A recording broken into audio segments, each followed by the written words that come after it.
సికింద్రాబాద్లో నమోదైన పోలింగ్ శాతంపై భాజపా అభ్యర్థి కిషన్ రెడ్డి అనుమానాలు వ్యక్తం చేశారు. పోలింగ్ ముగిసే సమయానికి నమోదైన ఓటింగ్ శాతానికి ఆ తర్వాత ప్రకటించిన శాతానికి మధ్య తేడా ఎందుకు వచ్చిందని ప్రశ్నించారు. దీనిపై నాంపల్లిలో రిటర్నింగ్ అధికారిని కలిసి ఫిర్యాదు చేశారు.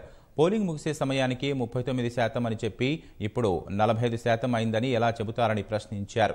సాయంత్రం 4 గంటల నుంచి పోలింగ్ కేంద్రాల్లో ఎవరూ లేకపోయినా పోలింగ్ శాతం ఎలా పెరిగిందని ఈ విషయమై వివరణ ఇవ్వాలని రిటర్నింగ్ అధికారిని కిషన్ రెడ్డి కోరారు. అదేవిధంగా పోలింగ్ పర్సెంటేజ్ 39 నుంచి ఏ రకంగా 46కు జంప్ అయింది, ఈ విషయాన్ని కూడా అధికారి దృష్టికి తీసుకెళ్లాము. వారు చెప్పడం ఏంటంటే మేము ఇచ్చింది 39% 4 గంటలకు సంబంధించినటువంటిది ఇచ్చాము.